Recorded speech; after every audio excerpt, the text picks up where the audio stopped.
Bismillah Rahman Rahim. My dear student, Assalamu alaikum. I hope that you would be doing good. So today we are going to start lecture number 8 from H Abu Bakr Sadiq. This is the second last lesson from the Rightly Guided Caliphs H Abu Bakr Sadiq. So today we are going to study about his campaign, that where he actually launched campaigns immediately after the false prophet. He has to actually launch different campaigns in different areas of the Arab and the neighboring countries. Okay, start.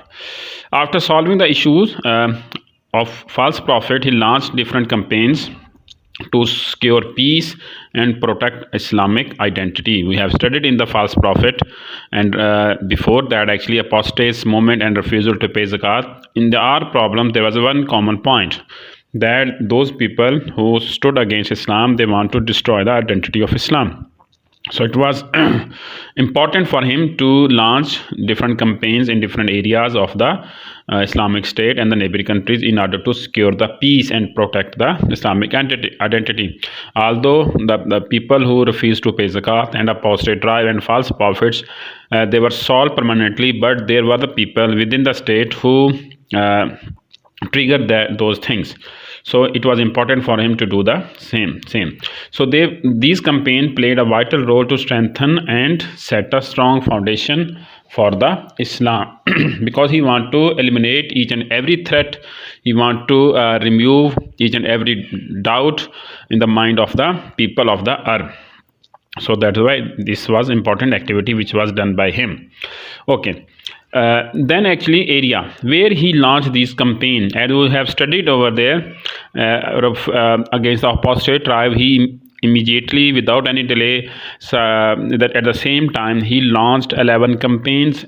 He sent 11 commanders in different areas of the Islamic State. In the same way, he thought that I need to launch campaign as soon as possible at the same time, so that actually Islam might be secure and protected. So he launched campaign in the different areas of the world in the same time. So generally these area can be divided into three main parts where he launched the campaign. Number one, campaigns within the Arab. As you know that actually Musalma, he was from Yemen, Tulaha, he was also from Yemen, and other people, Aswad Ansi, he was from the northern, he was from the north side of the Arab. So all these people who gave them help were from the Arab. So he started to launch campaign against these people. In the same way, apostate tribe, they were also from the Arab, so they were also living in the territory of Arab, neighborhood of the Medina. So the first area where he selected in order to campaign, in order to solve the matter, it was the state in the land of Arab. Secondly, campaigns in Iran. So basically, as you know that actually Irani, they are having an eye on Islamic State, they are having an eye on Arab political situation. So they were also involved in different negative activities against the Islam. So in the same way, he also launched the campaign against the Iran. Then number 3, campaigns in Iran, Iraq and the Romans. So Romans, the Christian, they were also played a negative role during that area. We have studied that actually when Holy Prophet, he was on his sick bed, the Roman king actually he prepared an army for Islam, to launch against Islam. So Holy Prophet prepared the expedition to Syria, but later on Abu Bakr Siddiq was the man who sent that army. So mean that actually threat was over there from the beginning in the Romans and from the Iraqi side. So it was also important to launch the campaign against him.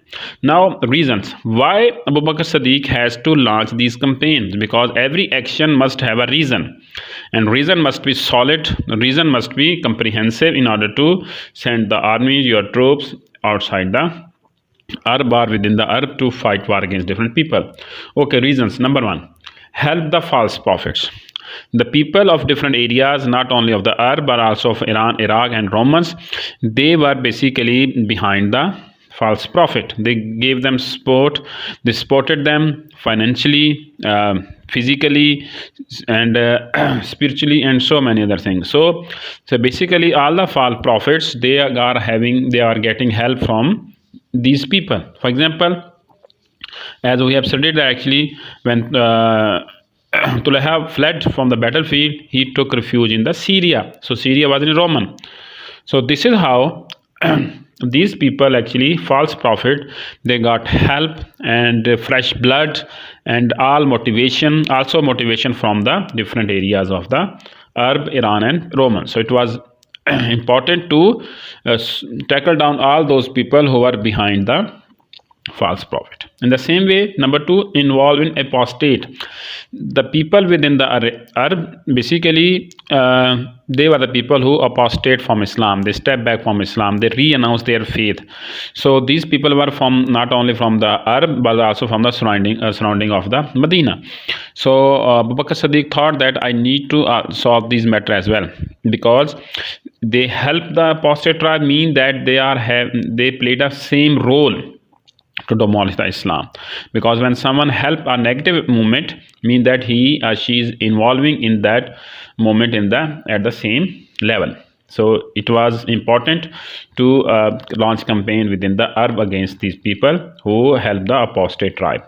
In the same way, refusal to pay zakat. There were a few people, actually we have studied that actually Abu Bakr Siddiq, when launched his army against the refusal to pay zakat, Abu Bakr Siddiq gave order to them that you are supposed to convince them, you are supposed to talk to them at the first place, and if they are agree to pay the zakat, then it will be fine.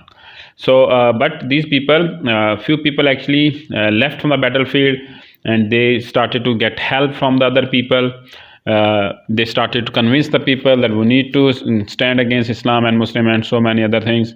So that is why it was important for him to tackle down all those people who were on the back of the people who refused to pay zakat. So these were the reason of this.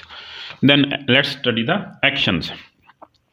So Abu Bakr Siddiq, basically he sent different armies in all areas of east to west, north to south, because he want to attack on them at the same time, so that they might not have any kind of a cooperation and collaboration among each other to make unity against the Islam. So one after another he started to conquer and solve the matter. One after another he started to tackle down the people who were behind all these negative activities against Islam. So all the tribe and the people who were opposing Islam, they came back to the path. All rebellions came to an end. So within 2 years he was able to solve the matter. He was able to stop the rebellion within the 2 years, because of his approach and because of his mindset. He was able to solve the matter within the 2 years, and Islam, there was a peace and order was restored within the Islamic State. Okay, result: within the 2 years, peace and order were restored in the Arab, and foundation was set by him, and Islam started to flourish afterwards. Got it? So this is an important activity which was done by him, and he laid a solid foundation of Islam on firm footing, and he was able to start to build the Islam. And later after him, different companions like Abu Bakr Siddiq and Hazrat Umar and Hazrat Usman, they were able to spread Islam all over the world. So this was the second last lesson of Abu Bakr Siddiq.